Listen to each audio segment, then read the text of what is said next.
So guys, আজ আমরা review করছি পৃথিবীর প্রথম CNG bike Bajaj freedom red and black colour. দেখতে খুবই অসাধারণের একটি বাইক, 125 সিসির এই বাইক। এবং এই বাইকের পিক আপ যদি বলি, খুবই হাই, খুবই অসাধারণ পারফরমেন্স। তেলের খরচ যদি আপনি কমাতে চান তো এই বাইক আপনার জন্য। এবং এই বাইকে যদি 2 কেজি সিএনজি আপনি ভরেন তো অনায়াসে আপনি 180 কিলোমিটার কিন্তু আপনি বাইক চালাতে পারবেন। হ্যাঁ, তার সাথে সাথে পেট্রোলেরও অপশান রয়েছে।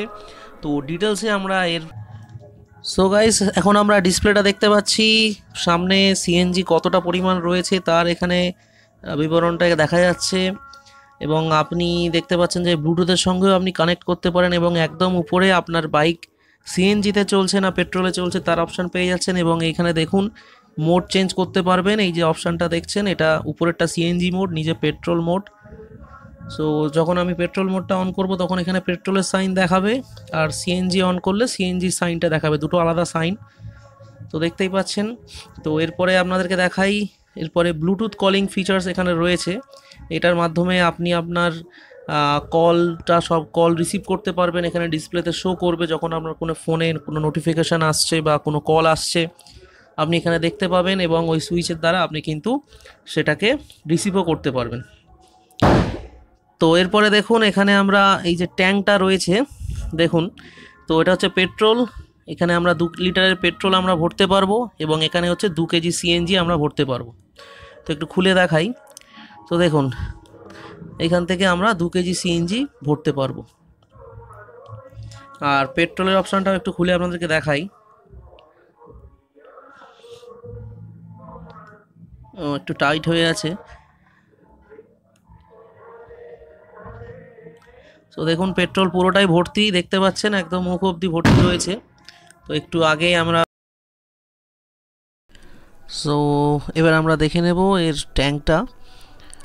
তো সিএনজির যে ট্যাঙ্কটা, এটা সিটের তলায় রয়েছে। তো এখান থেকে আমি আনলক করে নিচ্ছি।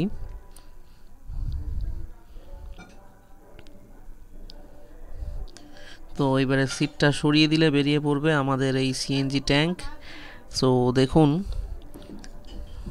বেশ বড় সাইজের কিন্তু ট্যাঙ্ক। আর এই যে এর ওজন যদি বলি, 16 কেজি শুধু এর ওজন। সো ব্যাটারিটা দেখছেন, অ্যামরনের ব্যাটারি রয়েছে, মেডিকেল কিট রয়েছে। তো আমি সবাইকে সাজেস্ট করব যে ডিস্ক ভেরিয়েন্টটা নেওয়ার। তার কারণ বাইকের কিন্তু ওয়েট ভালোই আছে, শুধু ট্যাঙ্কের ওয়েট 16 কেজি, এবং টোটাল বাইকের ওভারঅল ওয়েট যদি দেখি 148 কেজি ওয়েট।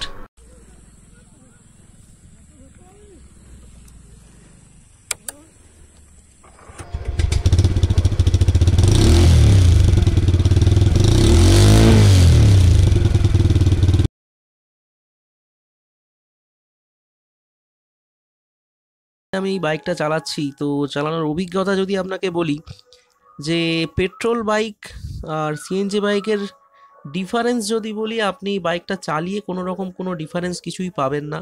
কারণ এটা খুবই স্মুথ চলছে, কোনো রকম কোনো হ্যাঁচকা টান বা এই ধরনের কিছু প্রবলেম এখনও অবধি আমি ফেস করিনি। খুবই স্মুথ, খুবই ভালোভাবে চলছে বাইকটা। এবং এর পিক আপ যদি বলি, এর পিক আপও কিন্তু খুব হাই, এর পারফরমেন্সও কিন্তু খুব হাই। যখন আপনি বাইকটা চালাবেন আপনার মনে হবে না যে আপনি 125 সিসির বাইক চালাচ্ছেন, মনে হবে 150 সিসির বাইক চালাচ্ছেন। তো খুবই ভালো। আর মাইলেজ কোম্পানিতেও ক্লেম করছে যে 2 কেজিতে আপনি 200 কিলোমিটার যেতে পারবেন, বাট 2 কেজিতে 200 কিলোমিটার যাবেন না বা পাওয়া যাবে না, সম্ভব নয়। অ্যাপ্রক্স আপনি 170-75 আপনি কিন্তু অ্যাভারেজ মাইলেজ পেয়ে যাবেন। এটাও যদি আপনি কম্পেয়ার করেন পেট্রোলের সাথে, তো সেক্ষেত্রে কিন্তু আমরা মাইলেজটা অনেকটাই বেশি পাচ্ছি, আমাদের খরচ কিন্তু অনেকটাই কমছে।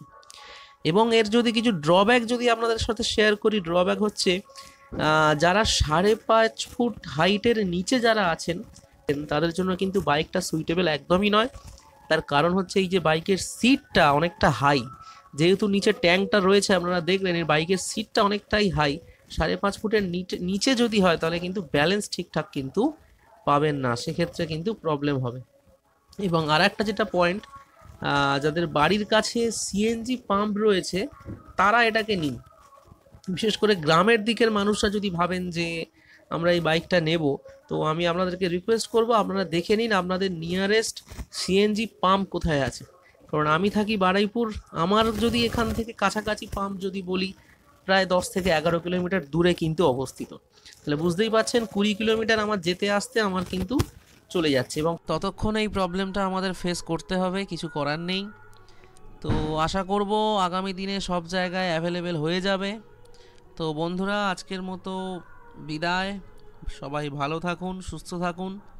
পুরো ভিডিওটা দেখার জন্য সবাইকে ধন্যবাদ।